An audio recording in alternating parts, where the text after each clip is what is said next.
कटीली झाड़ियों से ढके गिरिराज पर्वत। गोवर्धन सप्तकोशीय परिक्रमा में फैले गिरिराज पर्वत को कटीली झाड़ियों से मुक्त कराने के लिए स्थानीय नागरिकों ने प्रशासन एवं प्रदेश के मुख्यमंत्री योगी आदित्यनाथ से गुहार लगाई है। मीडिया से बात करते हुए स्थानीय नागरिक ने बताया कि बाहर से प्रतिदिन हजारों की संख्या में श्रद्धालु गोवर्धन परिक्रमा एवं गिरिराज पर्वत के दर्शन करने के लिए पहुंचते हैं, मगर गिरिराज जी के चारों ओर कटीली झाड़ियां होने के कारण उनके दर्शन नहीं हो पाते, जिसको लेकर वह बड़े ही निराश मन से वापस लौट जाते हैं। उन्होंने कहा कि गिरिराज पर्वत पर प्रशासन को लाइटनिंग की व्यवस्था भी करनी चाहिए, जिससे कि रात को परिक्रमा देने वाले श्रद्धालुओं को गिरिराज पर्वत के साक्षात दर्शन हो सके। गिरिराज पर्वत के अस्तित्व के कारण ही यहाँ का विकास हो रहा है। इस गिरिराज पर्वत से सैकड़ों गांवों के घरों में चूल्हा जलता है तथा सैकड़ों गांवों के लोग पूर्ण रूप से इस गिरिराज पर्वत के दर्शन करने आने वाले श्रद्धालुओं के ऊपर निर्भर रहते हैं।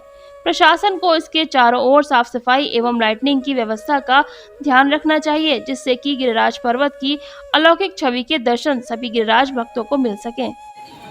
क्या नाम आपका? मेरा नाम है पंडित शिवलाल चतुर्वेदी रसिक। बागरत पर्वत को लेकर बताते कि पर्वत विभाग से कांटे हैं और इस पर पेड़ काफ़ी संख्या में खड़े हुए हैं, ढका हुआ है पर्वत, क्या कुछ कहोगे इसमें? ऐसा है कि यहाँ करोड़ों आदमी आता है हर महीने। 10 लाख 5 लाख 3 लाख आदमी आते हैं। पहले यहाँ एक दूध का कुआं था, सड़ाएं फूकती थी, लोग परिक्रमार्थी मुंह पे कपड़ा धर के निकलते थे। लोग कहते बड़ी दुर्गंधी है, बड़ी दुर्गंधी है। अब वो दान घाटी के पास से रामानंद आश्रम के सामने से कुआं जो है ध्वस्तीकरण हो गया, गंदगी दूर हो गई, एक भी मच्छर नहीं है। यात्री मुंह पे कपड़ा ढक के नहीं निकल रहे, अब ऐसे ही निकलते हैं। अब हमारी आत्मा को ठेस पहुंच रहा है। लाखों लोग हमसे ये कहते हैं कि गिरिराज जी का दर्शन कहाँ है, गिरिराज जी है कहाँ, गिरिराज जी कहाँ है। गिरिराज जी को बमूर के कांटे के पेड़ों से सारे गिरिराज जी में बमूर पैदा हो गया है। हमारी सरकार से भी प्रार्थना है, वन विभाग, उद्यान विभाग, जो भी इस क्षेत्र का संरक्षण करते हो, मालिक हो, उनसे मेरी हाथ जोड़ के ये निवेदन है कि इस गिरिराज पर्वत से बमूर का कांटा एक पेड़ हटना चाहिए, जिससे गिरिराज का दर्शन हो और दर्शन के साथ साथ रात्रि में लाइट की व्यवस्था हो, जो रात में परिक्रमा लगाने को वालों को भी गिरिराज जी का दर्शन हो, दिन में भी आवे तब भी दर्शन हो। हम यहाँ रहते हैं 12 महीने 30 दिन रामानंद आश्रम में, तो सामने बैठे रहते हैं, गिरिराज जी का दर्शन नहीं हो पाता है। तो पूरे गिरिराज पर्वत के ऊपर जो है ना बमूर का कांटे ही कांटा निकल रहा है। कृपया मेरा निवेदन है, मुख्यमंत्री जी से भी निवेदन करूँगा कि इस व्यवस्था को तुरंत बमूर के जितने भी कांटे उन सबको हटाया जाए, यही मेरी प्रार्थना। नमस्कार दर्शकों, आप देख रहे हैं अभी न्यूज और मैं हूं आपके साथ खन्ना सैनी। हम आपको बता दें कि हम इस समय मौजूद हैं गोवर्धन गिरिराज पर्वत पर।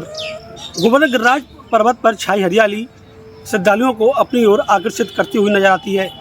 यहाँ हरे भरे पेड़ और पौधे बहुत ही सुंदर दिखाई देते हैं, लेकिन वहीं अगर हम बात करें हरे पेड़ों के साथ साथ कटीली झाड़ियों की, तो इस पर्वत पर खड़ी कटीली झाड़ियाँ श्रद्धालुओं की आस्था को ठेस पहुँचाती हुई नजर आ रही हैं।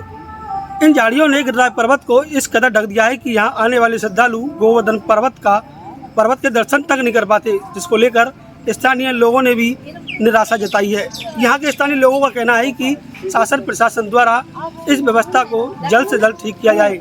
यहाँ गोवर्धन पर्वत पर खड़ी कटीली झाड़ियाँ लोगों की आस्था को ठेस पहुँचा रही हैं, तो वहीं गोवर्धन पर्वत को ढके हुए हैं, जिससे बाहर से आने वाले श्रद्धालु बिना दर्शन करे ही निराश लौट कर जाते हैं।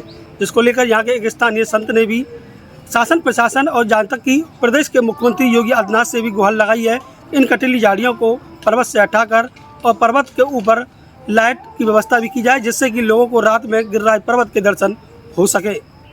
आज ही लाएं अपनी मनपसंद Maruti Suzuki car Uma Motors Arena से और पाएं तुरंत फाइनेंस की सुविधा कम से कम ब्याज दर पर। साथ में आपकी पुरानी गाड़ी की सबसे ज्यादा एक्सचेंज कीमत पाएं ट्रू वैल्यू में। नंबर नोट करें 9997682222।